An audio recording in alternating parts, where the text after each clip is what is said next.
Hello everyone, my name is Natalie Ledwell and this is the Inspiration Show. Today on the show, I have someone who's coming out with a book, but it's called The Practice. And the practice is all about how to de-stress, how to find happiness, and to really take your life up to the next level. So please welcome me in joining my special guest, Barb Schmidt. How are you, Barb? I'm terrific, Natalie. Thank you. It's a pleasure to be here. It's a pleasure to have you, actually. I know that you have a very interesting story as to how you got into write this book and to talk about and teach the practice. So can you tell us a little bit about your story? I'd love to. I was raised in a pretty dysfunctional, traumatic household. Both of my parents were alcoholics. I grew up very unhappy and never feeling like I counted or I mattered. So I had this little spark in me, though, that wanted to make it. I thought, I'm not going to live this way as an adult. So I had this spark that I was going to be rich and I was going to be famous and I was really going to make it. So before the age of 30, I owned 4 McDonald's restaurants. I worked like a dog in high school and all through my young adult years and achieved all of that financial and material and external success that people are desiring and people are wanting to do, but I was incredibly unhappy. I was suffering from an eating disorder of bulimia. And one morning on October 31st, 1984, I woke up and checked myself into treatment. I said, I can't live this way anymore. Even though I have all of these external things, I can't live this way anymore. So having gone through 6 weeks of treatment for my bulimia, I came out a new person, really transformed in this real deep desire that we really have to have happiness and peace and that strength and that real deep knowing from within in order to be happy and really live a life that we want to live. It can't only be external. So I've studied with all the great teachers and masters in meditation and mindfulness, learning how to little by little uncover that great strength that I have within. So I partnered with a Peace Studies program here in South Florida at Florida Atlantic University for the past 15 years. I've been teaching the community and through their Peace Studies program, inner peace, a mindfulness, a meditation practice. How can we start connecting within? And the book, everyone kept saying, write a book. We really want to take this to the next level for ourselves and our own practices. So that's a quick little 30-year synopsis of what I've been doing in relation to the book and trying to help people find this sense of groundedness within to really live their greatest life. Yeah, it's such a very relevant topic right now. And, and I know that a lot of people, I was actually watching, I was online watching Oprah's, it's Soul Steeping or something, but it's like these little shorts of some of the interviews that she's done recently. And every single person, she asks them what their morning ritual is. And they all talk about how they get centered and how they meditate or how they get quiet. So when you talk about the practice, is this the kind of thing that you're talking about? Oh my gosh, Natalie, yes. It's trying to demystify and really trying to simplify what is sitting with yourself, what is meditation, what is that connection to our deepest part of us mean. And for me in the past 30 years and what I'm trying to help people see, it is a matter of plugging in. We're plugged into technology and the external world 24/7, so it's really a matter of plugging into you first. So when you wake up in the morning, sit with yourself, for 5 minutes. And connect within, with that silence and with that ability to let the thoughts in the mind come and go, you really are able to connect with that voice, that intuition, that deep knowing within that gives you the strength and the ability to weather, all the craziness and all the chaos that goes on in the external world. We're not at the mercy of the external world when we live from a place from within. Absolutely. I know I did a process this year called the Hoffman process. And a lot of that is getting centered. And a friend of mine did it just recently.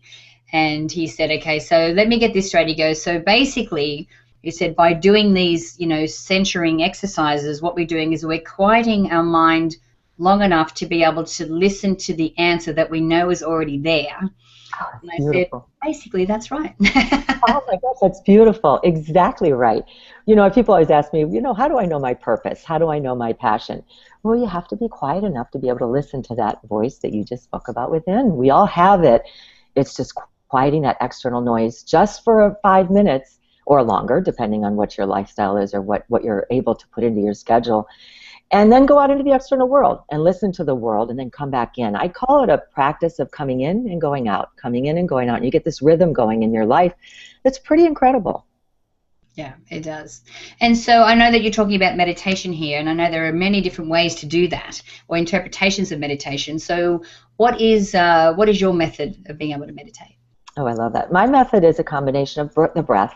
You know, meditation for me is, and for many of the teachers that I've studied with, is about choosing an object where you can put your attention on so that you can bring your mind back to that object when the thoughts start coming in, and you're able to use the object and your attention easier. It's an easier way to let the thoughts go, or not to engage the thought and not to push it away. So the breath, a mantra, passages or prayers, I use a combination of those, but our breath is our greatest, it's our greatest asset. I say to people all the time, if we had to remember to breathe, we probably would all be dead, because the breath is there for us all the time. So it's really just a matter of gently bringing your mind to the breath, bringing your mind to the breath, and learning.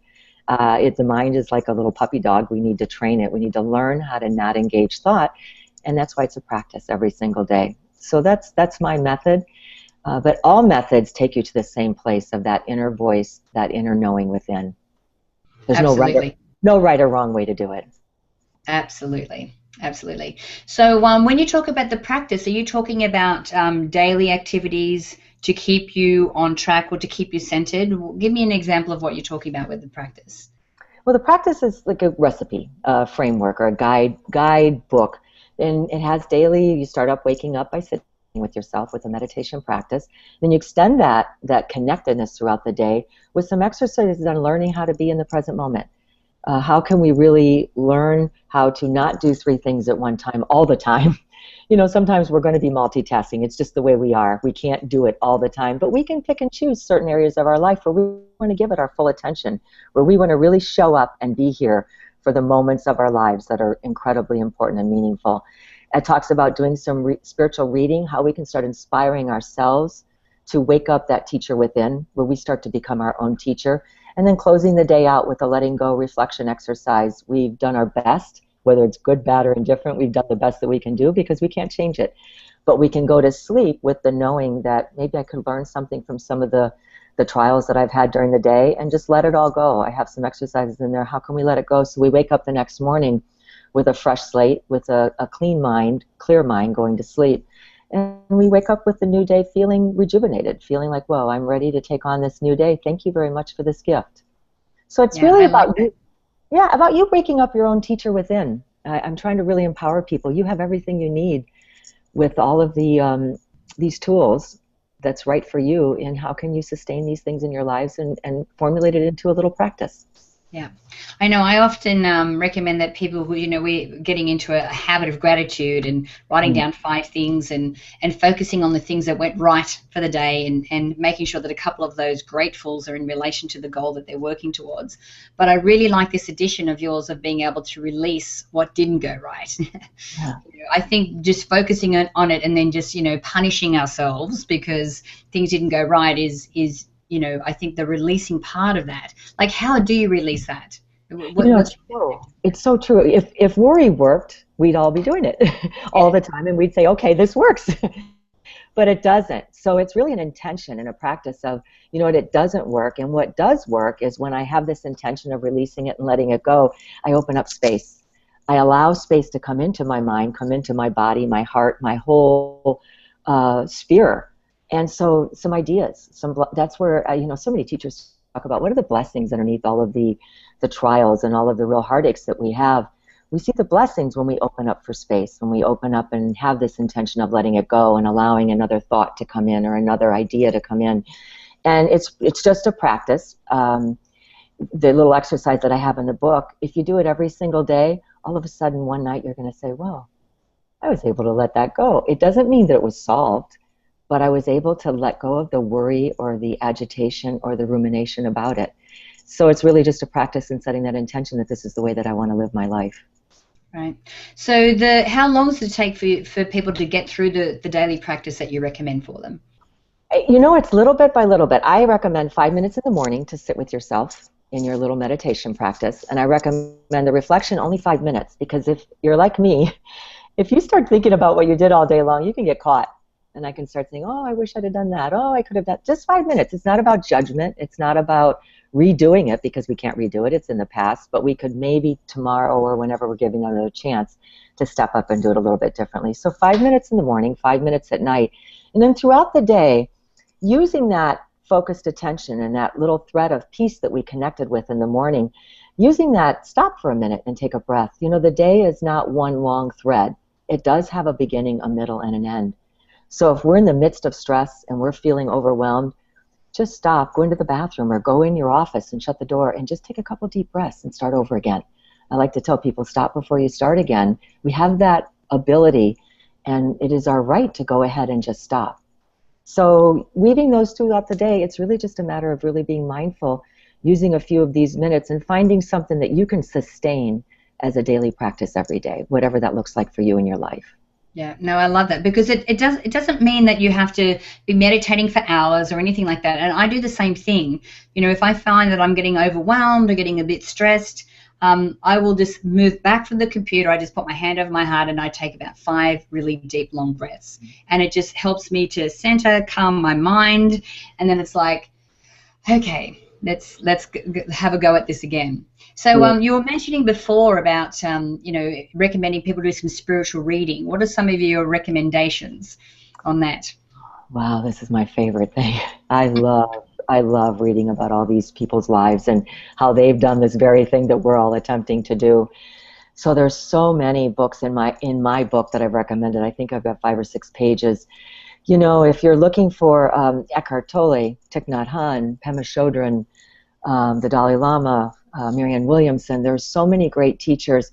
But I would recommend finding one. I have a whole sacred mantra chapter.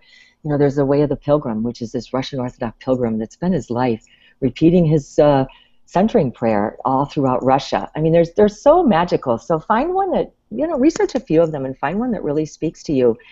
You know, it's so amazing when you connect within and you've got the breath and you're mindful of the breath and mindful of your life. You awaken to your heart, your mind, and your body, and you have this beautiful energy flowing through you that really empowers you to know that you are important, you matter, you are complete. You don't really need anything in the external world. You have everything within, and then we can learn to enjoy the things in the external world grounded from within. So find someone that speaks to you. Run the gamut and read a bunch of them, and you don't like one, take another one. I spent a lot of years studying all the great traditions and religions, just trying to really get a good feel for what each one meant, and my whole teaching was about, they all are saying the same thing. So just find one that takes you to the same goal that really speaks to you. Yeah, I love that. Yeah. Michael Singer is another favorite of mine as well. Yes. Oh, yes, I love him. There's so many. You know, I'm not saying don't read a novel, but I am saying include some of these really deep, beautiful books and these teachings from some of these amazing, amazing people out there. You'll feel like they're your friend. They're kind of walking the path with you, and they're answering questions for you, and you start to really have a dialogue with them and understand what it means to get connected within and live that great life you came here to live. Yeah. So, but of course, you know, we're here talking about your book. So where can people purchase the book or connect with you, Barb? The book is on Amazon, Barnes & Noble, and all your local booksellers, and my website is barbschmidt.com. I founded this massive nonprofit to change the world, Peaceful Mind, Peaceful Life. So everything that I do funds this nonprofit for programming. I'm teaching high school kids, I'm teaching autistic children how to connect with themselves first before they go into the world, and they're finding a great sense of relief from anxiety and stress. So barbschmidt.com. And it's my honor to be able to help people awaken to that great magnificence that they have within. I really want people to love themselves. I wasn't that way a long time ago, so the transformation can happen, and it's really a joy to watch it happen for people. Yeah, you know, and what I love about the work that you do is that, you know, this is a very it is a very spiritual subject, but you talk about it in a very practical way.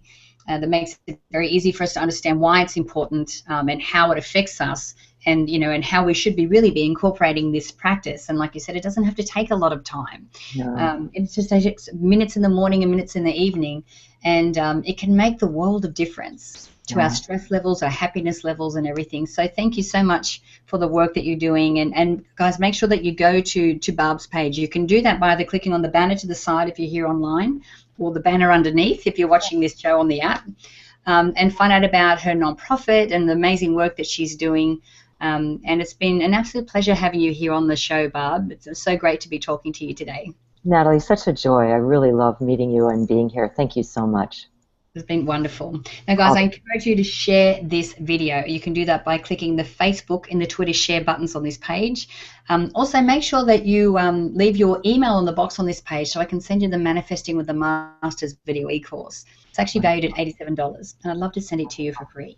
Oh, so until next time, remember to live large, choose courageously, and love without limits. We'll see you soon. Beautiful.